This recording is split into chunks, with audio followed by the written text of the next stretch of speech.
नमस्कार. दीपलक्ष्मी नागरी सहकारी पतसंस्था या ठिकाणी गौरीशंकर एज्युकेशन सोसायटी संचलित कला महाविद्यालयाचे वार्षिक कला प्रदर्शन भरवण्यात आले आहे. या निमित्ताने उपस्थित असलेले प्रमुख पाहुणे, कला महाविद्यालयाचे प्राचार्य, शिक्षक वर्ग, विद्यार्थी वर्ग आणि उपस्थित कला रसिक वर्ग या सर्वांचे मी मनपूर्वक हार्दिक स्वागत करते. असलेले प्रमुख पाहुणे माननीय श्री कौस्तुभ गोगटे सर, छायाचित्रकार, एज्युकेटर, क्रिएटिव्ह कन्सल्टंट, लेखक, पुणे. मी विद्याला विनंती करते की तुम्ही सरांचे स्वागत करा.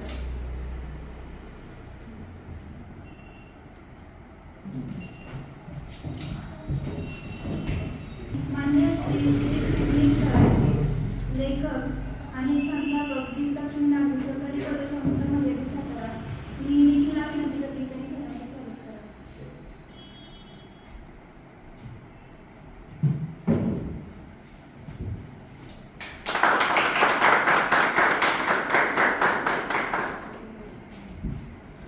माननीय श्री डॉक्टर अनिरुद्ध जगताप सर, संचालक सदस्य, गौरीशंकर एज्युकेशन सोसायटी सातारा. हे काही कारणास्तव सर उपस्थित राहू शकले नाही. यानंतर माननीय श्री जयकुमार जुना सर, प्राचार्य, कला महाविद्यालय सातारा. मी ओमला विनंती करते की त्यांनी सरांचे स्वागत करावे.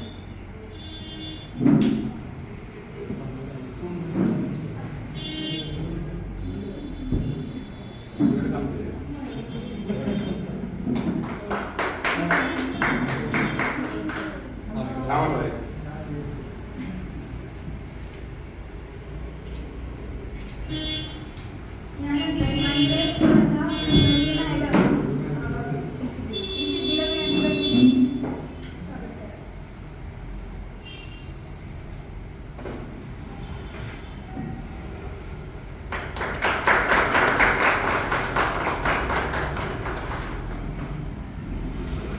यानंतर मी अंजली मॅडम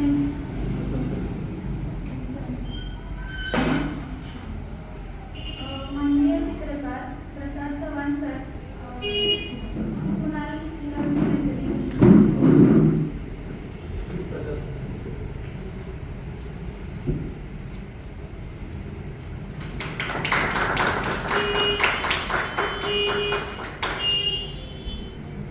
यानंतर मी अंजली मॅडमांना विनंती करते की आजचे आपले प्रमुख पाहुणे माननीय श्री कौस्तुभ गोगटे सर यांची थोडक्यात ओळख करून द्या. Thank you, Sunita. Gogte is an accomplished photographer, educator, and creative leader with over 16 years of professional experience and a strong academic orientation. He is the founder of Greymark Photographies, a former senior faculty member at Leading Media Institute, and the most recently served as CEO Digital Gappa and Chandorkar at Chandorkar Technologies. His work bridges industry practice, experiential pedagogy, and cultural documentation with a consistent focus on nourishing reflective photographers who learn through observation, process and practice with hands-on expertise in commercial, product, industrial and documentary photography. He brings real-world insights into educational environments by integrating aesthetics, technology and experimental learning models. Professional experience. Founded and leads a full-service photography venture offering commercial, industrial, product and corporate photography solutions. Has executed projects across manufacturing, FMCG, architecture, food and branding sectors. Developed a distinctive approach that balances technical precision with visual intent. Hold a registered trademark with the brand tagline, "We just don't take photographs, we make them." Workshop and academic engagements. He has designed and conducted hands-on photography workshops for both students and professionals. He has delivered guest lectures on aesthetics, visual thinking, and professional practice. Thank you, sir.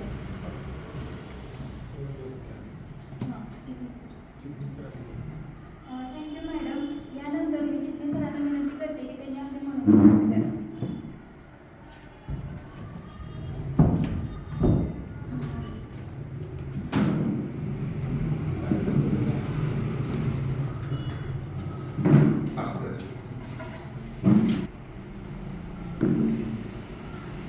Gaurishankar education society संचलित कला महाविद्यालय सातारा यांचं हे 29वे वार्षिक कला प्रदर्शन या ठिकाणी बनलेला आहे. दीपलक्ष्मी नागरी सहकारी पतसंस्था कायमच कला महाविद्यालयाच्या पाठीशी असते. आज या ठिकाणी आपल्या कार्यक्रमासाठी पुण्याहून उपस्थित असलेले कौस्तुभ गोगटे जे छायाचित्रकार आहेत, एज्युकेटर आहेत, क्रिएटिव्ह कन्सल्टंट आहेत, कवी आहेत, लेखक आहेत, हे या ठिकाणी आलेले आहेत की जेवढे विद्यार्थी उपस्थित आहेत त्यांच्यासाठी अतिशय महत्त्वाची गोष्ट आहे. तर कारण असं की कौस्तुभ गोगटे यांनी आपली कमर्शियल फोटोग्राफी विकसित करताना प्रचंड कष्ट घेतलेले आहे. विशेषतः टिळक जे विद्यापीठ आहे, मुक्त विद्यापीठ आहे, त्या विद्यापीठामध्ये सुद्धा त्यांनी शिक्षण देण्याचं काम केलेलं आहे. मला खात्री आहे की तुमच्याशी त्यांचं जे कम्युनिकेशन होईल त्याच्यावर तुम्हाला काय संधी आहे आणि या संधी तुम्ही कशा घेऊ शकता याच्याबद्दल ते चांगलं मार्गदर्शन करू शकते. माझी त्यांची नवी ओळख आहे, परंतु माझ्या लक्षात आलं की तरुण पिढीला विशेषतः फोटोग्राफी असेल, पेंटिंग असेल आणि काही वेगवेगळ्या गोष्टी असतील त्याला अतिशय चांगलं मार्गदर्शन त्यांच्या माध्यमातून होऊ शकतं. मला असं वाटतं की त्यांच्या आजच्या ह्या येण्यानं तुमच्यासाठी एक नवीन दार आपण म्हणतो, वेगळ्या संधीचं दार उघडलेलं आहे असं आपण समजा. विशेषतः सध्या त्यांनी आणि त्यांच्या सगळ्या मित्रांनी मिळून रामदास स्वामींच्या एका पुस्तकावर अभिवाचन करण्याचा प्रोजेक्ट चालू केलेला आहे. आणि मी त्यांना अशी विनंती केली की तुम्हाला ज्या हॉलमध्ये हॉल किती मोठा आहे काय यासाठी हे चांगलं कारण आहे, तुम्ही या आणि तुम्ही ह्या व्यवसायामधले आहात, तुम्हाला एक सातारकरांच्या चांगली कला बघायला मिळेल, त्यांच्याशी तुम्हाला संपर्क साधता आणि ते मान्य केलं ते या ठिकाणी आलेले आहे. त्यांचे 2 कार्यक्रम सातारमध्ये, सज्जन गडवर आणि एक या ठिकाणी होणार आहे. ते कवी पण आहेत. त्यांचं एक विविधतेचं पुस्तक हे माझं bookganga.com ॲमेझॉनवर तुम्हाला उपलब्ध होऊ शकतं. विशेषतः माझ्या असं लक्षात आलेलं आहे की कवी असेल, चित्रकार असेल, हा एकमेकाशी निगडीत असतो. म्हणजे लेखक कवी असेल तर त्याला चित्रकलेमध्ये विशेष एक प्रकारची गती असते किंवा त्याला असं काय वाटत असतं की मी चित्रकलेकडे वाटतो. तर चित्रकाराला सुद्धा असं वाटत असतं की आपण कवी म्हणून आपलं भूमिकावर. त्याचा रवींद्रनाथ टागोर एक अतिशय चांगलं उदाहरण आपल्या समोर आहे की ज्यांनी 63 वर्षी चित्र केलेलं पाहून 28 वर्षामध्ये 1000 चित्रपट काढले.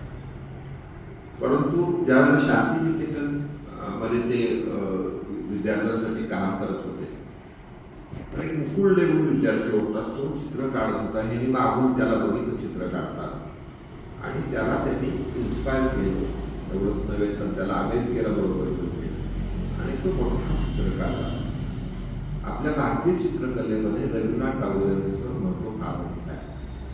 मी कलकत्त्याला जेव्हा गेलो तेव्हा चित्रप्रदर्शन बघितली तेव्हा माझ्या लक्षात आलं ही जी चित्रशैली त्यांनी जी विकसित केलेली भारतीय चित्रशैली त्याच्यामध्ये टागोरांचं महत्त्व आहे. मला एवढंच सांगितलं की तुम्ही या चित्र काढत असताना तुमचं वाचन हे वाढलं पाहिजे. विशेषतः टागोर असतील, वेगवेगळे मोठे चित्रकार असतील, यांच्या संदर्भाचं वाचन तुमचं वाढलं पाहिजे.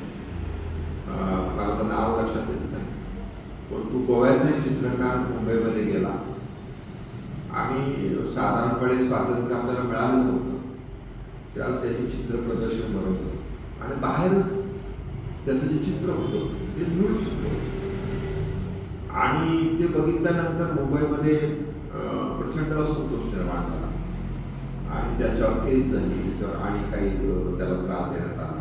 त्यांनी इथून सरळ त्याच्या आपले इंग्लंड लंडन काढलं आणि मग त्याची पुढच्या कालावधीमध्ये चित्र जे आहे त्याचा प्रचंड फायदा पण काही लोकांनी होत नाही.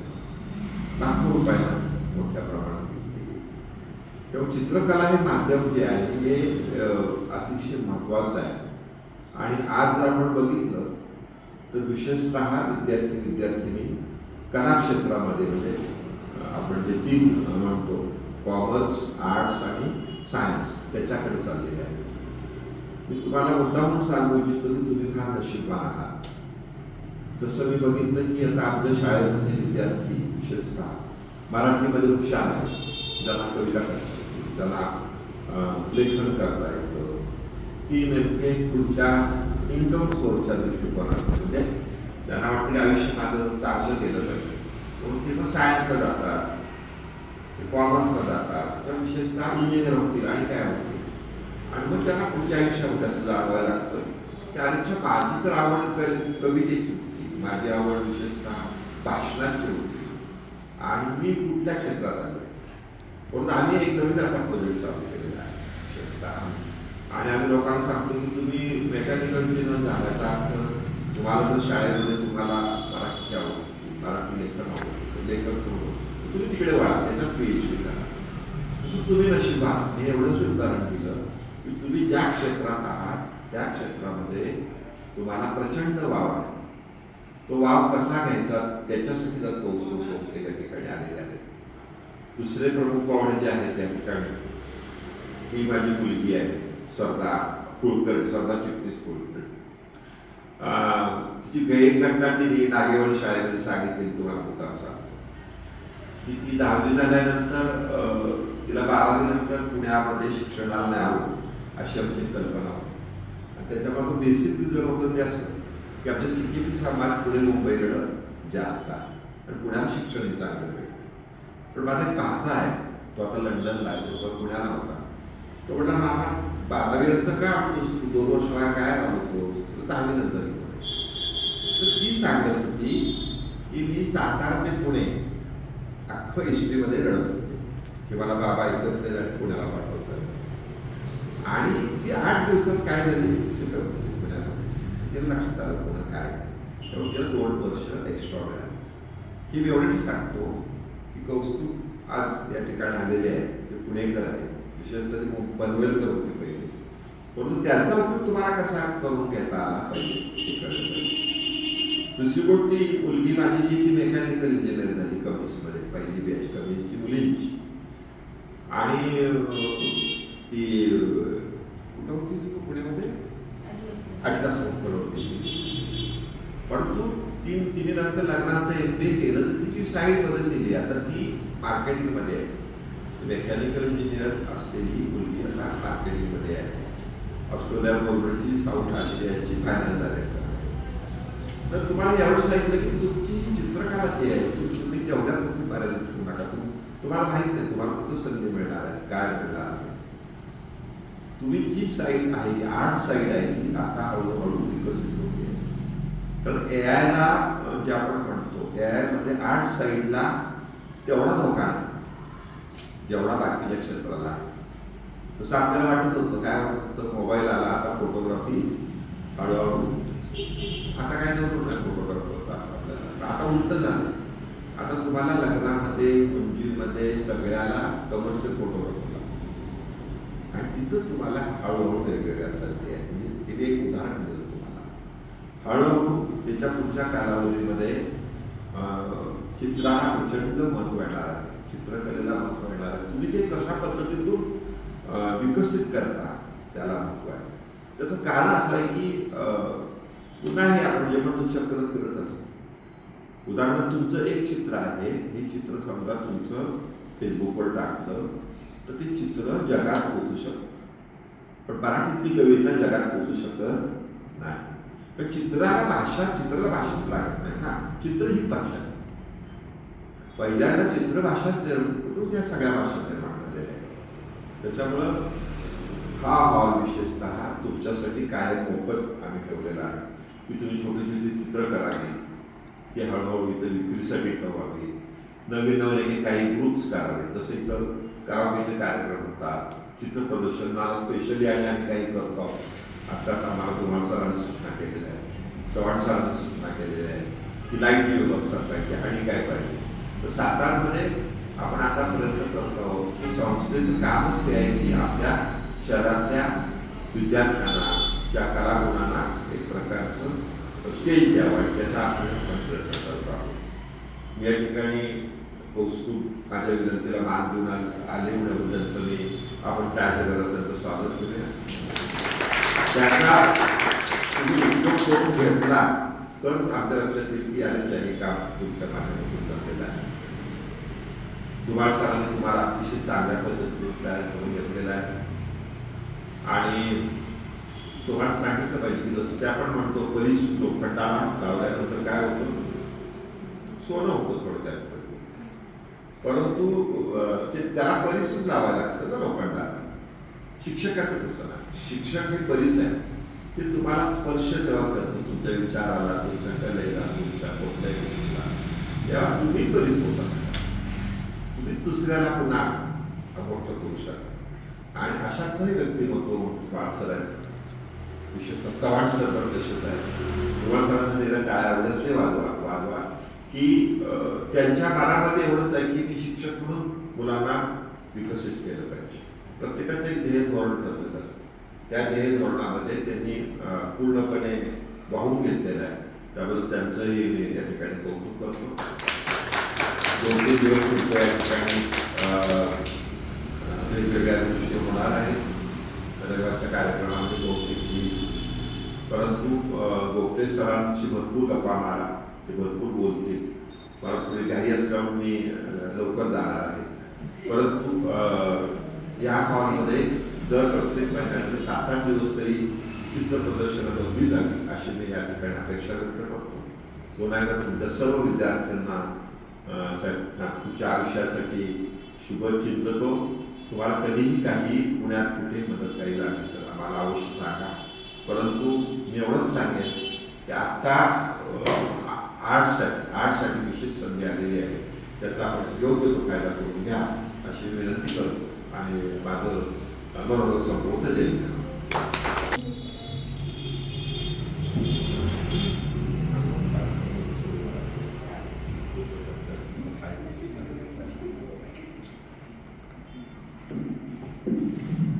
नमस्कार. सर्वप्रथम मला इथे बोलवून जो मान दिला त्याच्यासाठी मी आभारी आहे. मी चित्रकला आणि याच्या माझा खरंच फार कमी संबंध आहे. त्यामुळे I am not the right person. फक्त चिटणीस सरांनी जो मुद्दा सांगितला की AI आर्टिफिशियल इंटेलिजन्स आपण जसं वाढतंय म्हणजे त्याच्या ग्रोथमुळे मला वाटतं की ओरिजिनॅलिटीला तेवढंच जास्त महत्त्व येणार आहे. त्याच्यामुळे तुमच्या कल्पनांना किंवा कारण आता AI जर तुम्ही टूल्स वापरले असतील तर तुम्ही कमांड दिली तर एक चित्र पण बनवून समोर येतं, एखादी कविता येते.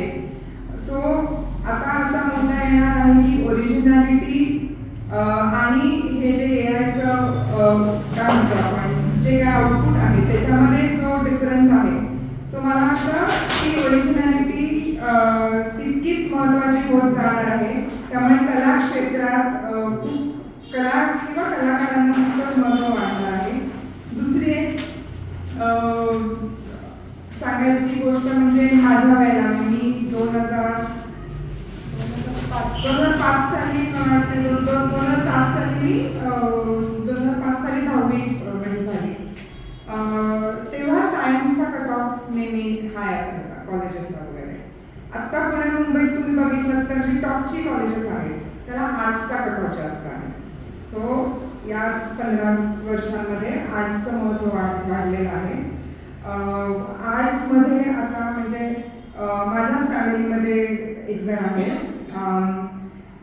तो आर्ट्समध्ये नाव आर्ट्स इतकं पुढे गेलेलं आहे की इट्स नॉट लिमिटेड टू चित्रकला, पण त्याच्यामध्ये तुम्ही कमर्शियलायझेशन कसं करू शकता.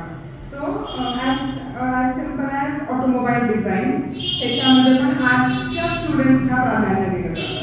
त्याच्यामुळे मला तुम्हाला हे सांगायचं आहे की चित्रकला म्हणजे तुम्ही सुंदर चित्र काढलेली आहे, पण त्याचं कमर्शियलायझेशन पण तुम्ही कसं करू शकता याचा पण विचार करा. कारण शेवटी किती नाही म्हणलं तरी एक असते कला आणि दुसऱ्या कलेतून आपल्याला you want to make a living out of it हा पण एक मुद्दा असतो. तर ज्यांना आपल्या कलेलाच पुढे न्यायचा आहे आणि त्यातून उत्पन्न मिळवायचं आहे, त्यांनी हा विचार करा की किंवा रिसर्च करा की नवीन कोर्सेस काय आहेत जिथे आर्ट्सच्या मुलांना किंवा तुमच्या कलांना प्राधान्य मिळेल. त्या रूटनी तुम्ही कला पण जपू शकता आणि त्याचं कमर्शियलायझेशन पण करू शकता. मला तुम्हाला सांगायचं. नमस्कार. सर्वप्रथम मी आत्ता इथे पोहोचू शकलो तो माझ्या गुरूंमुळे. सर्वप्रथम माझ्या गुरूंना नमन करतो. आपले सगळ्या संस्थेचे पदाधिकारी धुमाळ सर यांना अभिवादन करतो. आणि इथे बोलणं म्हणण्यापेक्षा मला व्यक्त होणं हा शब्द वापरायला जास्त आवडेल. कारण कलाकार म्हणून आपण जेव्हा विचार करतो तर तेव्हा आपण एक्सप्रेशन्स मांडत असतो. माध्यम वेगवेगळे असतात, बरोबर. मी कमर्शियल फोटोग्राफीमध्ये अपघाताने आलो. अपघाताने कसं म्हणायचं तर लहानपणी चित्र काढायला आवडत होती. हां, म्हणजे अगदी नुसतीच पेन्सिलीने वेडोळी काढतोय काहीतरी असा विषय नव्हता, पण सुबक चित्र काढता यायची. फोटोग्राफीकडे कसा वळलो तर मी एकतर मुलखाचा आळशी त्याच्यामुळे चित्र काढताना लागणारा जो पेशन्स असतो तो माझ्यामध्ये ऑफकोर्स, आणि तेव्हा शाळेकडे वय होतं तेव्हा तर बिलकुलच नव्हता, आताही आहे असं काही वाटत नाही मला. पण कदाचित त्याच्यामुळे पण तरीही एक ते दृश्य माध्यम जे आहे त्याची ओढ काही सुटत नव्हती. तर त्याच्यामुळे 7वीत असताना माझ्या आजोबांनी मला एक 35mm, तुम्हाला सगळ्यांना फिल्म माहिती आहे, सेल्युलॉइड फिल्म्स याच्यापूर्वी. तो एक 35mm कॅमेरा मला गिफ्ट म्हणून दिला. त्यांच्यामध्ये तो मोडला होता आणि खेळून बघण्याच्या नादात ते ओके आहे हे माझ्या लक्षात आलं. आणि मग तिथून खरं तर एक्सप्लोरेशनला सुरुवात झाली. फोटोग्राफी कशाशी खातात, कॅमेरा काय असतो, त्याचे ऑपरेशन्स केले काय आणि कोणी सांगायला नव्हतं. स्वतःच एक्सप्लोर करत करत प्रवास सुरू झाला. आणि त्याच्यानंतर दुसरी गोष्ट माझ्या आयुष्यात महत्त्वाची घडली ती म्हणजे 7वीत असतानाच मी लिहायला लागलो. माझं लिहिण्याचं माध्यम होतं कविता. आणि सुदैवाने म्हणा, मला माझे चांदोडकर सर म्हणून एक शिक्षक होते मराठीचे, त्यांनी घडवला मला. त्यांनी माझ्यातला लेखक घडवला. त्यांनी माझं भाग्य समजलं त्या वयामध्ये. तेव्हा काही इतकं कळत नव्हतं. आता त्याचं ग्रेंजर जाणवतं की अरे आपल्याला काय मिळालं हे खूप नंतर जाणवत असतं. असं माझ्या लक्षात येतं की तात्यासाहेबांच्या म्हणजे विवा शिरवाडकरांच्या घरी आम्ही गेलो होतो आणि त्यांच्या पायाशी बसून त्यांनी मला माझ्या कविता वाचायला लावल्या होत्या. आता तात्यासाहेबांनी पाठीवर ठेवून दाद दिली वगैरे तो सगळा भाग तेव्हा घडला, पण त्याचं महत्त्व काय हे तेव्हा कळलं नव्हतं. तसंच फोटोग्राफीचं इथं मी मध्यंतरीच्या काळामध्ये फोटोग्राफी बॅकसीटला गेली होती, कारण नाटक माझ्या डोक्यात स्वार झालेलं होतं. मग करिअर करायचं कशात तर माझे वडील ॲक्च्युली चित्रकार आणि त्या काळच्या ट्रेंडप्रमाणे सरकारी नोकरीमध्ये जायचं आणि त्या सगळ्या म्हणजे घरही चालवायचं होतं, ते प्रेशर होतं. त्याच्यामुळे त्यांना त्यांची चित्रकला मागे ठेवायला लागली. पण जेव्हा अशी वेळ आली की मला काय करायचंय आणि वडिलांनी सपोर्ट करायचं ठरवलं, तेव्हा मला नाटक करायचं होतं. मला नाटकामध्ये करिअर करायचं होतं. आणि माझ्या वडिलांनी मला एकच सांगितलं, हे बघ तुला जे करायचं आहे ना ते तू कर.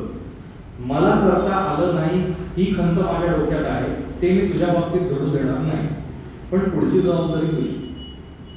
त्याच्यामुळे मग पुण्याला ललित कला केंद्रामध्ये ॲडमिशन झाली. तिथेही नाटकातले सगळे उच्चभ्रू मंडळी शिकवायला होती आम्हाला. तिथे माझं स्पेशलायझेशन झालं लाईट डिझाईनमध्ये. आणि मग मात्र तिथून बाहेर पडल्यानंतर, थिएटरमधून ग्रॅज्युएट झाल्यानंतर जेव्हा मी बाहेर पडलो तेव्हा एका वेगळ्या अर्थाने पुन्हा एकदा फोटोग्राफीशी जोडला गेलो. कारण नाटकामध्ये स्टेजवर आपण जेव्हा दृश्य बघत असतो तर तेव्हा ते दृश्य उभं करत असतो. दिग्दर्शक असतो तो ते ॲक्टर्सना प्लेस करून त्या नाटकाच्या संहितेप्रमाणे, त्या प्रसंगाच्या गरजेप्रमाणे, त्या प्रसंगाच्या स्थलकालाप्रमाणे ते दृश्य उभं होत असतं. आणि ती जी दृश्याची नाळ आहे ती परत माझी जोडली गेली. आणि मग मी नंतर जो आलो तो फुल टाईम कमर्शियल फोटोग्राफीमध्ये आलो. फोटोग्राफीमधले माझे गुरु म्हणजे गौतम राजाध्यक्ष. सो त्यांच्याकडे मला शिकायला मिळालं. बरेचदा ओरडाही खाल्ला कारण गुरूंचा तो हक्क असतो आणि तसंच ताम सुलातून तुम्हाला बाहेर पडावं लागतं. आज मी इथे उभा राहून तुमच्याशी बोलतोय तर तेव्हा मला एवढंच वाटतं की मी काही फार मोठा वगैरे नाही आहे. मी फक्त थोडासा तुमच्यापेक्षा पुढे आलो एवढंच. कारण अजूनही मी विद्यार्थीच आहे. अजूनही तुमच्या ह्या चित्रांमधून मीही शिकतोच आहे, मीही वेचतोच आहे. काही गोष्टी ज्या मला या प्रवासामध्ये सापडल्या त्या मला तुमच्यासमोर मांडाव्याशा वाटतात. एक म्हणजे तुम्ही संदर्भांनी संपृक्त असायला पाहिजे. रिच विथ रेफरन्सेस असं ज्याला आपण म्हणतो. तर ते कसं की आपण जेव्हा हे काम करतोय, तुम्ही जेव्हा शिकत असता तुम्ही तेव्हा ते पर्टिक्युलरली एक माध्यम घेऊन शिकत असता. पण कला ही वॉटर टाईट कधीच नसते. व्यक्त होणं हे वॉटर टाईट कधीच नसतं. Water tight in the sense पाणी असेल बाटलीत भरलं ते बाहेर सांडत नाही, तसं नसतं कलेत. तुम्हाला कधी लिहावंसं वाटू शकतं, तुम्हाला कधी गावंसं वाटू शकतं, तुम्हाला कधी चित्र काढावंशी वाटू शकतात, तुम्हाला कधी पटकन हातात मोबाईल आहे त्याच्यावर फोटोग्राफ घ्यावासा वाटू शकतो. त्या त्या वाटण्याचं त्या त्या वेळेचं गरजेचं माध्यम ठरत जातं तुमच्या म्हणण्याच्या प्रकारानुसार, असं मला कायम वाटतं. त्याच्यामुळे चित्रकलेमध्ये सुद्धा आपण दृश्य उभी करतो, बरोबर की तुम्ही एखादी गोष्ट ऑब्झर्व करता. तुम्ही जेव्हा बाहेर जाता, बाहेर फिरत असता, तुम्ही लोकांना भेटता, त्यांचे व्यक्तिमत्व तुम्हाला कळतात, तेव्हा ही भेटलेली लोक, तुम्ही निसर्गात फिरताना तुम्ही पाहिलेले लँडस्केप्स हे सगळे तुमच्या मनावर इम्प्रिंट होत असतात आणि ते तुम्ही इथे रिक्रिएट करता. आणि ते रिक्रिएट करताना तुमच्याकडे तुमच्या माध्यमाच्या शैलीची लिबर्टी असते, बरोबर. सगळ्यात अवघड शैली, आता शैली शिकवली तर त्या शैलीमध्ये सगळ्यात अवघड शैली कुठली वाटली तुम्हाला? स्टाईल्स आहेत ना चित्रकलेमध्ये.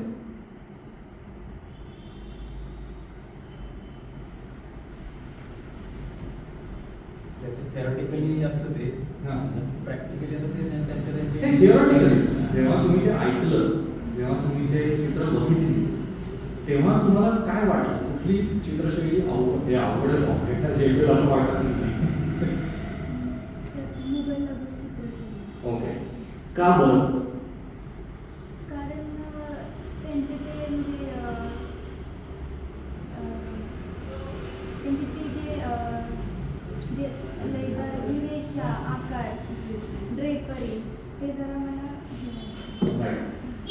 सो आपल्या इन्फॉर्मेशनमध्ये जेवढं आलं त्याच्यावरून आपण हा अंदाज बांधलेला असतो, बरोबर. तर दुसरा मुद्दा म्हणजे पहिला मुद्दा हा आहे की तुम्ही संदर्भांनी संपृक्त असायला पाहिजे. तुम्ही साहित्य वाचलं पाहिजे, तुम्ही गाणी ऐकली पाहिजे. गाणी म्हणजे कुठली? शास्त्रीय संगीत. याचं कारण तिथे ग्रामर आहे. इथे सुद्धा चित्रकलेमध्ये तुम्हाला ग्रामर आहे, बरोबर आहे ना. ते व्याकरण तुम्ही जेव्हा शिकता, म्हणजे फोटोग्राफीमध्ये सुद्धा जेव्हा आम्ही मुलांना शिकवतो तेव्हा आम्ही सांगतो की पहिल्यांदा तुम्ही फोटोग्राफीचे सगळे रूल्स जे आहेत ते शिकून घ्या. Then you can break the rules, right. First you have to observe the rules and then you can break the rules, कारण तुमची रूल्सवर कमांड आलेली, राईट. सो ती गोष्ट फार महत्वाची असते. तुम्ही व्याकरण किती चांगलं उचलताय त्याचं, तुम्ही ते किती आत्मसात करताय, म्हणजे तुम्हाला त्या टेक्निकॅलिटीचा वारंवार विचार. तुमच्या डेव्हलपमेंटच्या 3 स्टेजेस आहेत त्या तुम्ही लक्षात घ्यायला हव्यात आणि त्या कायम तुमच्या सोबत राहिल्या तर अतिउत्तम. तर त्या स्टेजेस कुठल्या आहेत? तर वाचन, मनन आणि चिंतन, या 3 स्टेजेस आहेत ज्या आपण एक विद्यार्थी म्हणून घडत असताना किंवा एक कलाकार म्हणून घडत असताना खूप महत्त्वाच्या ठरतात. वाचन म्हणजे काय?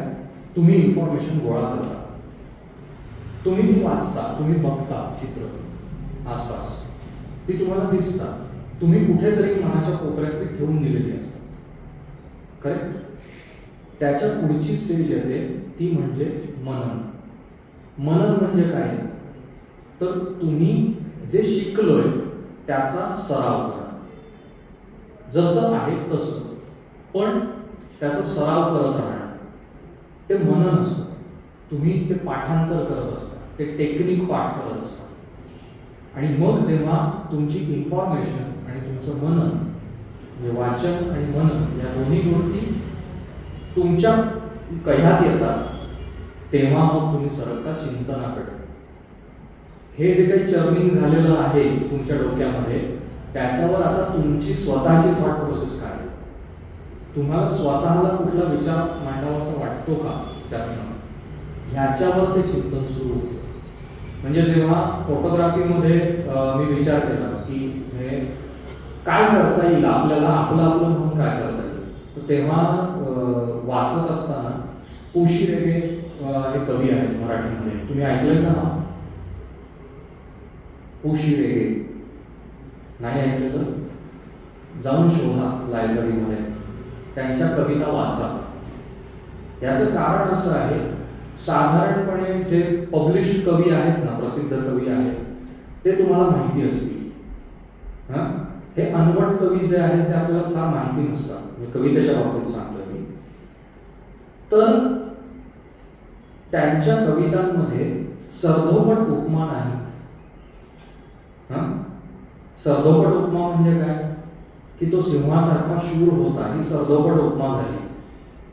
राईट? लिटरल मेटाफर आहे या. पोशी रेग्यांच्या कवितांमध्ये उपमा कशी आहे? विस्तीर्ण भुई गोविंद आणि क्षेत्र साळीचे राम. करा बरं विचार या लाईनचं. काय व्हिज्युअल येतं? आत्ता लगेच 2 मिनिटात विचार करू सगळ्यांना. विस्तीर्ण भुई गोविंद आणि क्षेत्र साळीचे राम. साळीचे, साळ नावाचं धान्य असतं. म्हणजे जमीन कसं त्याला एक समान कुठेच नसते. तिला कुठे खड्डा असतो, कुठे चौकार असतो. तसं म्हणजे त्याचे फेजेस दाखवले, त्याचा स्वभाव कसा आहे काय. राधा म्हणजे एक शेत जर आपण बघितलं तर ते शेत एकसारखं दिसतं. जे बघून आपल्याला कोणाला प्रसन्न पाहिजे, हिरवगार टवटवीत दिसतं, तशी ती राधाची व्हिज्युअल काय? जमीन म्हणजे असं खडकाळ जमीन असेल तर, आणि राधासाठी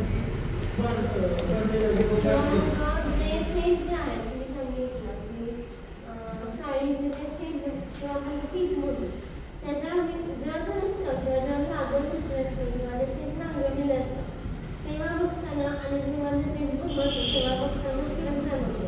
त्याच्यामुळे आपल्याला हे कळतं की राधा आणि कृष्ण हे दोघं एकमेकांचे परिपूर्ण आहे, किंवा मग त्या दोघांचं जे एकसाथ बघतो ते एक परिपूर्ण चित्र होऊ शकतं.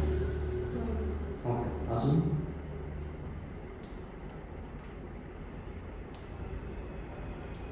हे जे तुम्ही आता केलं ना, हे चिंतन, मी काय केलं? मी फक्त इन्फॉर्मेशन दिली. राईट? सो पोशी रेग्यांच्या कवितांमध्ये त्यांच्या या स्वतःच्या उपमा खूप आहेत, स्वतः क्रिएट केले त्यांनी. तर त्यांची एक कविता आहे जी एकूण 17 कवितांची मिळून बनलेली, शहनाजमा. तर त्या कवितेवर मला खूप वर्षांपासून प्रोजेक्ट करायचं होतं आणि ते मी केलं, शहनाजमा. सो जेव्हा मी केरळ महाराष्ट्र विद्यापीठात शिकवत होतो, आम्हाला फॅकल्टीजना सुद्धा रिसर्च पेपर सबमिट करावं लागतं की तुम्ही नुसतंच शिकवताय तर तुम्ही पण काहीतरी करताय, हे आम्हाला दाखवा. अशा याने तो UGCला द्यायचा असतो. तर त्या रिसर्च पेपरचा माझा सब्जेक्ट होता की poetic quality as expression in images. की जेव्हा मी विचार करतोय, मी वाचतो, तेव्हा माझ्या मनामध्ये इमॅजिनरी इमेजेस क्रिएट होतात. बरोबर आहे? माझ्या डोळ्यांसमोर काही ना काहीतरी व्हिज्युअल उभं राहतं आणि मी फोटोग्राफी करत असतो तेव्हा मी फिजिकल इमेजरीशी डील करत असतो. समोर कोणी ना कोणीतरी असतं, समोर एखादं प्रॉडक्ट असतं, मी अवेलेबल जर सनलाईट आहे तो वापरत असतो, किंवा मी ॲडिशनली लाईट प्लॉट करून फोटोग्राफी करत असतो. So in process of making an image, imaginary to physical image, हे ट्रान्सफॉर्मेशन कसं होतं, राईट? सो ही जी विचाराची प्रोसेस आहे ना, ही माध्यम सापेक्ष नाही आहे. भले तुम्ही मी फोटोग्राफी करत असलो काय, तुम्ही चित्रकला करत असता काय, हे माध्यम सापेक्ष नाहीच आहे ही प्रोसेस. आणि त्यामुळे मला असं महत्त्वाचं वाटतं की ह्या तिन्ही स्टेजेस ज्या आहेत ना, हे प्रत्येक तुम्हाला मिळालेली माहिती, प्रत्येक तुम्हाला मिळालेला रेफरन्स तुम्ही तुमच्यातून किती गाळून नेताय, हे फार महत्त्वाचं आहे. आणि ती उत्सुकता तुमच्यामध्ये कायम जागती ठेवलीत ना, म्हणजे मगाशी चिटणीस सर म्हणाले तसं की तुम्हीही परीसच होता. माझं काय झालं, म्हणजे स्वतःला अजून काही परीस वगैरे असं म्हणत नाही, पण स्टील मला जे माहिती आहे ते मी तुमच्याशी शेअर करतो. कदाचित त्या गोष्टी तुम्हाला माहितीही असतील, असंही होऊ शकतं, right? But I am taking the chance, इथे उभा आहे. सो ही जी गंमत आहे ना, ते तुम्हाला जे सापडलेलं आहे ते युनिक असतं आणि ते मांडायला शिका. तो युनिकनेस जेव्हा तुम्ही तुमच्या कामामध्ये आणू लागाल, तेव्हा तुमचं काम आपोआपच स्टँड आउट होत जाईल. म्हणजे जुन्या काळचे आपण चित्रकार म्हणले तर आपल्याकडे राजा रविवर्मा आहे, किंवा मायकेल अँजेलोची चित्र आहे, रेनेसान्स पिरियड हा, राईट? हिस्ट्री ऑफ आर्टमध्ये गेलं असेल. त्यानंतर अगदी अलीकडच्या काळामध्ये रशियन पेंटर आहे, रेपिन, इलिया रेपिन म्हणून पेंटर आहे. सो त्या चित्रांमध्ये ना, त्या टेक्निकपेक्षाही ताकद तुम्हाला जास्ती दिसेल. म्हणजे कमर्शियल कामामध्ये जर का तुम्ही म्हणायचं झालं तर इन बिटवीन जो पिरियड होता मधला, साधारणपणे 70 ते 80चं दशक जे होतं, त्याच्यामध्ये आय थिंक दलाल, दीनानाथ दलाल आणि Udalkar, famous ones who made too many commercial art pieces, right? पण ते इतके पॉइंटमेंट होते, ते इतके सुंदर होते की आज आपल्या भारतीय चित्रकलेच्या इतिहासामध्ये ती नावं इनसेपरेबल आहेत. पण प्रामुख्याने ते कमर्शियल आर्टिस्ट होते, राईट? सो हा जो बॅलन्स आहे ना, तो तुम्हाला सांभाळावा लागणार आहे बाहेर पडल्यानंतर, की तुम्ही आर्टिस्ट तर आहात, पण तुम्ही कमर्शियल आर्टिस्ट होणार. त्याच्यामुळे तुमच्या एक्सपर्टाईजचं पॉलिशिंग तुम्ही किती चांगलं करताय याला खूप महत्त्व आहे. तुम्ही त्याच्यामध्ये पारंगत किती होताय. कागद मिळाला म्हणून स्वस्त बसू नका.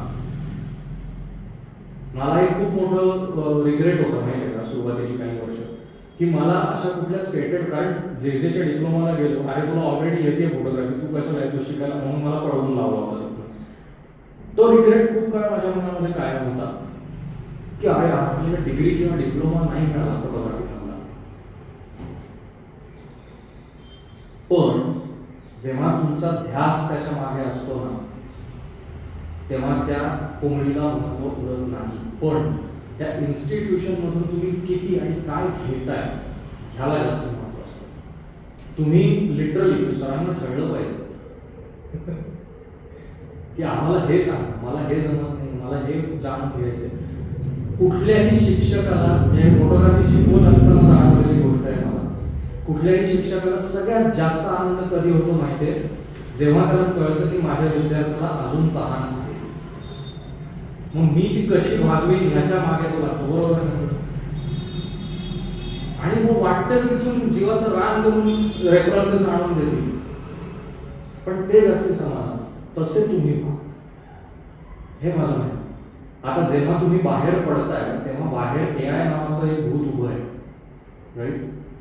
फोटोग्राफीमध्ये सुद्धा AIने धुमाकूळ घालत सुरुवात केलेलीच आहे. नॅनो बनाना आहे, चॅट GPT पण लगेच इमेज जनरेशन घेऊन आलं. मी एक गंमत केली माहिती, हे जे शहनाज हे जे प्रोजेक्ट आहे ना, हे मी AIला दिलं. चांगला प्रॉम्प्ट इंजिनियर करून वगैरे व्यवस्थित त्याला सांगितलं, त्याला करता आलं नाही. मी जवळपास त्याच्यावर 15 ते 20 दिवस घालवले असतील कॉन्स्टंट, त्याला करता आलं नाही. ह्याचं कारण एकच आहे की human mind is far better than artificial intelligence. ह्याच्यावर विश्वास ठेवा. या गोष्टीची धास्ती बाळगू नका की बाहेर AI नावाचं भूत उभं आहे. कमांडिंग, त्याची मदत घ्या. आज तुमच्याकडे एखादा क्लायंट आला की मला 5 दिवसात एक आठवत करून हवंय. तुमच्याकडे वेळ नाही आहे, कॅनव्हास आणत बसा, पेंट्स आणत बसा, तुम्ही कुठेतरी बाहेर आहात, पण त्या क्लायंटला तुमच्याकडूनच काम हवंय. Take the help of AI. At least rough drafting असतं ना आपण जे म्हणतो, तसं तरी तुम्ही करू शकता त्याच्यावर. मग फायनली तुम्ही पेंट करून ते व्यवस्थित शीट त्यांना देऊ शकता, तो प्रॉब्लेम नसतो. पण नवीन टेक्नॉलॉजी आली आहे म्हणून मी कासवासारखे माझे हातपाय आत ओढून घेईन, तर ते कासव तिथंच राहील. राईट? ते पुढे नाही, मागे नाही, डावीकडे नाही, उजवीकडे नाही, तिथेच राहील. त्याच्यामुळे ह्या AIची धास्ती बाळगू नका. हा, इम्पॅक्ट होणार आहे, नाही असं नाही. पण जसं मॅम म्हणलं ते सुद्धा आहे की तुमची इंडिव्हिज्युअलिटी काय आहे, तुमची आयडेंटिटी काय आहे, ती कधीच यायला जमणार नाही. कारण तुम्ही एक माणूस म्हणून अनेक तुमचे आयाम आहेत, तुमचे अनेक ॲस्पेक्ट्स आहेत, आणि ते ॲस्पेक्ट कधीच यायला करू शकत नाही. की मी कौस्तुभसारखे फोटोग्राफ जनरेट करून देतो, तुला काय माहिती कौस्तुभ कोण आहे, त्याला काय माहिती माझ्या मनात कुठला विचार कधी येणार आहे. राईट? मी काय वाचतोय हे त्याला माहिती नाही, किंवा मी काय वाचून त्याचा अर्थ कसा लावतो हेही त्याला माहिती नाही. त्यामुळे ही सगळ्यात मोठी स्ट्रेंथ आहे. So command your technique, polish your thought process, be referenceful. उद्या एखाद्या मेकॅनिकल इंडस्ट्रीमधनं जरी काम आलं ना की नाही आम्हाला मोठं एक 10 बाय 20चं पेंटिंग करून हवं आहे, वॉल पेंटिंग, आणि त्याच्यावर आमची कंपनी गिअर्स बनवते आणि त्याचं त्यातले आर्टवर्क करून पाहिजे, आणि तुम्ही जर म्हणलात मला गिअर म्हणजे काय, झालं गेलं का, तसं नाही का, तुम्हाला ते माहिती पाहिजे. राईट? बऱ्याच विषयामध्ये आपल्याला गती असो अगर नसो माहिती घेऊन ठेवणं, पुढे त्याला मननामध्ये न्यायचं का चिंतनामध्ये न्यायचं हा तुमचा भाग. पण संदर्भांनी संपृक्त राहा, प्रकाशाचा अभ्यास करा. Light is your main tool before you touch the brush. कारण ते तुमच्या नजरेत बसलं पाहिजे. फोटोग्राफीमध्ये आम्ही एक्झरसाइज देतो की समजा तुमच्याकडे एक लाईट आहे तर तुम्ही लाईट केज जो असतो तो तुम्ही कसा क्रिएट करा. मग त्याच्यामध्ये लाईटिंग स्टाईल्स आहेत वेगवेगळ्या, त्या कशा वापरायच्या. की समजा ब्रॉड फेस असेल तर त्याला शॉर्ट लाईटिंग करा, शॉर्ट फेस असेल तर ब्रॉड लाईटिंग करा. मग रेम्ब्रॉ आहे, रेम्ब्रॉ नाव ऐकलंय? रेम्ब्रॉ नाव नाही ऐकलं तुम्ही? आता ऐका माझ्याकडून, सर्च करा REMBRANDT असं स्पेलिंग आहे त्याचं. तो कोण होता बाबा ते शोधा. म्हणजे मी आता बोलताना जे सांगतोय ना तुम्हाला, हे मी संदर्भ वेचलेले आमच्यासाठी नाही, तुम्हाला सांगायचं म्हणून नाही, ते मी माझ्यासाठी वेचलेले. त्या रेम्ब्रॉ नावाचा जो चित्रकार आहे त्याच्या स्टाईलवरनं फोटोग्राफी मधलं लाईटिंग उचललं गेलेलं आहे. सो हे लाईटिंग करताना विद्यार्थ्यांना आधी आम्ही सोयीचं करून देतो. हा लाईट घ्या आणि तुम्ही पोझिशन करा. मग माझा खरा दुसरा एक्सरसाइज येतो. माझा दुसरा एक्सरसाइज असतो आता बाहेर जायचं उन्हात आणि या सगळ्या लाईटिंग स्टाईल्स करायच्या. कारण इथे सोय आहे, बरोबर आहे. लाईट तुम्ही फिरवू शकता, तिथे सोय नाही, सूर्य नाही फिरवू शकत तुम्ही. मग काय करा? अशा प्रकारे तुम्ही तयार होणं अपेक्षित आहे की तुमच्याकडे अशी ही वेळ असेल की जिथे खूप साधनं आहेत, अशी ही वेळ असेल जिथे साधनच नाही. पण त्यातूनही तुम्ही काय तयार करू शकता हे जास्त महत्त्वाचं असतं. आता इथे चित्रकलेच्या संदर्भामध्ये एक अत्यंत इरिलेव्हंट वाटेल, माझं लांबत नाही आहे ना बोलणं, मी आपला, कारण मी बडबड करणारा माणूस आहे, त्याच्यामुळे मी बडबड करत राहीन. सर थांबवा मला, मी खूप बोलायला लागलो असं वाटलं तर. पण इंटरेस्टेड आहात असं वाटतंय मला तुमच्या चेहऱ्यावर बघून, म्हणून मी आपला बॅटिंग चालू ठेवली नाही. तर माझ्या नाटकाच्या वेळेतला एक अनुभव सांगतो तुम्हाला की काय होतं जेव्हा तुम्ही तुमच्या विचारावर ठाम असता, तुम्हाला काय म्हणायचं याच्यावर तुम्ही ठाम असता. आमचं लाईट डिझाईनचं स्पेशलायझेशन सुरू झालेलं होतं आणि आम्ही आख्यान दमयंती नावाचं एक नाटक बसवलं होतं, ज्याच्यामध्ये नल दमयंतीची गोष्ट माहिती आहे? हां, ऐकून. तर ती नल दमयंतीची गोष्ट आम्ही महाराष्ट्रातले 41 लोककला प्रकार घेतले होते की एकल परफॉर्मर, म्हणजे एक जण, म्हणजे वासुदेव हा एकल परफॉर्मर आहे, तो एकटा गात येतो, बरोबर. ते कटपुतळ्या, म्हणजे विष्णुदास भावेंनी जेव्हा नाटक त्या चौकटीत आणलं, तर प्रोसेनियम म्हणतात, तर चौकटीत आणलं त्याच्या जस्ट अलीकडे म्हणजे कटपुतळ्या होत्या, कारण त्याला चौकट मिळाली एक, तिथपर्यंत असे 41 लोककला प्रकार होते. ते करताना, त्याचं लाईट डिझाईन करताना मी जे लाईट डिझाईन केलं त्याचं, तो लाईटचा प्लॅन तयार झाला 21 लाईट्सचा, की स्टेजवर मला 21 लाईट्स असतील तर ते आयडियल लाईटिंग होईल माझं. मग आता ते तिथला प्रयोग झाला.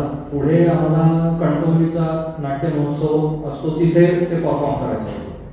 तिथे गेलो, सर आमच्या आले, सर म्हणे की अरे आपल्याकडे लाईट नाही इथे. म्हटलं किती आहे? 5 स्पॉट आणि 2 हॅलोजन. 21 लाईट्स वरून 5 स्पॉट आणि 2 हॅलोजन मला ते करायचं. But still I could do it. Same result. आणि तेच नाटक त्याच्यात 2 महिने दिल्लीला भारतीय रंग महोत्सवात चालत होतं. तिथे माझ्याकडे किती लाईट्स असतील? 70 लाईट्स होते. 70 लाईट वापरून इफेक्ट तोच. कारण मला काय दाखवायचं हे माहिती होतं. सो व्हेनेवर फोटोग्राफीमध्ये सुद्धा जेव्हा तुम्हाला माहिती असतं ना तुम्हाला काय मांडायचं, तेव्हा your tool become irrelevant. That becomes your choice की तुम्हाला काय कुठलं टूल वापरायचं. तर त्याच्यामुळे मी आता जे सांगितलं ते एकतर संदर्भ आणि 3 स्टेजेस हे कायम तुमच्या डोक्यात तुम्ही ठेवा. आणि जाता जाता माझ्या गुरूंनी मला जो उपदेश दिला होता तो सांगतो आणि थांबतो. तुम्हाला झाडू मारायला बोलावलं ना तरी झाडू असा मारा की 100 ठिकाणी तुम्हाला झाडू मारायला बोलवलं पाहिजे. थँक्यू. Thank you sir.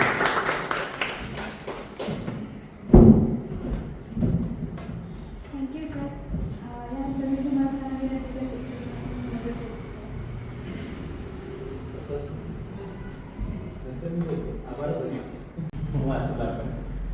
त्यांचा जो अनुभव आहे सगळा, म्हणजे एका थोडक्यात त्यांनी जे आपल्याला सांगितलं सगळ्यांना की माध्यम आणि माध्यमाची आपल्याकडे समजा किंवा प्लॅटफॉर्म एक आपला प्लेनोग्राफीमधला एक सरफेस, हे आपले लिमिटेशन्स आहेत. त्या लिमिटेशनला घेऊन आपण कुठपर्यंत कसा प्रवास करू शकतो ही गोष्ट आहे. म्हणजे ब्रश एकसारखाही लावता येतो किंवा ॲब्सर्डही लावता येतो, हे त्याच्या ॲप्लिकेशनमधली गोष्ट आहे. म्हणजे टूल एकच आहे आपल्याकडे, पण ते आपण वापरतो वेगवेगळ्या पद्धतीने. त्याची स्टाईलविषयी बोलत होते, त्याच्यामध्ये मग वेगवेगळ्या नॉमिनेटेड किंवा रिनॉल्ड म्हणजे ज्यांची ओळख आहे चित्रकलेमध्ये अशा चित्रकारांच्या वेगवेगळ्या स्टाईल्स, या सुद्धा स्टाईल्स आहेत. हिस्ट्रीमधल्या अभ्यासाला असणाऱ्या स्टाईल्स, म्हणजे अगदी आपण अगदी हुसेन बघितलं, बेंद्रे बघितलं, आरा बघितलं, सुजा बघितलं, तरी त्यांच्या इंडिव्हिज्युअल स्टाईल्स नंतर क्रिएट झाल्या. त्या क्रिएट होताना त्यांनी त्यासाठी काम नाही केलं. त्यांनी काम कशासाठी केलं की एक्सप्रेशनसाठी काम केलं, मला हे मांडायचं. आणि नंतर टप्प्याटप्प्यानं स्टाईल क्रिएट होत गेली आणि नंतर ती त्यांनी समाजाला त्यांची ओळख म्हणून ठरवली. त्यांनी स्वतः एस्टॅब्लिश नाही केली की मी ह्या स्टाईलमध्ये काम करतो. समाजानं त्यांना टायटल केलं की थोडक्यात अंडरलाईन केलं, हो हुसेन म्हणजे बोल्ड लाईन असं. ते मग अशा पद्धतीने ती स्टाईल डेव्हलप होती. स्टाईलसाठी काम करायला नाही पाहिजे, ही आपल्याला आजच्या ह्याच्यातून मुख्यतः एक मिळालेला संदेश आहे. आपण आपलं एक्सप्रेशन कसं आणि किती चांगलं करू शकू या दृष्टीने आपले प्रयत्न असायला पाहिजे. आणि त्या दृष्टीनं आपल्या विनंतीला चटणीसरांच्या विनंतीला मान देऊन इथं आले त्या आवडतच म्हणणार आहे, पण मग इथं आले त्यांनी त्यांचा एक्सपिरियन्स शेअर केला, तर त्याबद्दल विद्यार्थ्यांनी महाविद्यालयाकडून चटणीसरांच्या वतीने त्यांचे आभार प्रसाद आभाराचं काम प्रसाद करेल. अमरावती आर्ट अकॅडमीची गौरीशंकर सोसायटी संचलित कला महाविद्यालय सातारा या विद्यार्थ्यांच्या वार्षिक कला प्रदर्शनाचं आज उद्घाटन झालं. त्या उद्घाटनासाठी उपस्थित असलेले सर्व प्रमुख पाहुणे यांनी औपचारिक जे कार्यक्रमाचं उद्घाटन असतं ते केलेलं आहे. आणि इथून पुढं हा 3 दिवसाचा हा प्रोग्राम राहणार आहे. आणि हे जे कला प्रदर्शन आहे ते 3 दिवस सातारकरांसाठी खुलं राहणार आहे. आज या उद्घाटना प्रसंगासाठी आपल्याला लाभलेले प्रमुख पाहुणे कौस्तुभ सर यांनी त्यांच्या विचारातून एक नवी प्रेरणा म्हणूया किंवा एक नवा विचार प्रत्येकाच्या मनात आज ते रोवलेला आहे त्यांनी, की प्रत्येकाने संदर्भ आपल्याजवळ ठेवले पाहिजे. म्हणजे प्रत्येक गोष्टीचं चिंतन केलं पाहिजे. एखादी गोष्ट आणि तिचे असणारे वेगवेगळे पैलू आपण शोधून काढले पाहिजे. हे त्यांच्या बोलण्यातून आलं. आणि खऱ्या अर्थाने एक चांगलं मार्गदर्शन त्या निमित्तानं आपल्याला मिळालेलं आहे.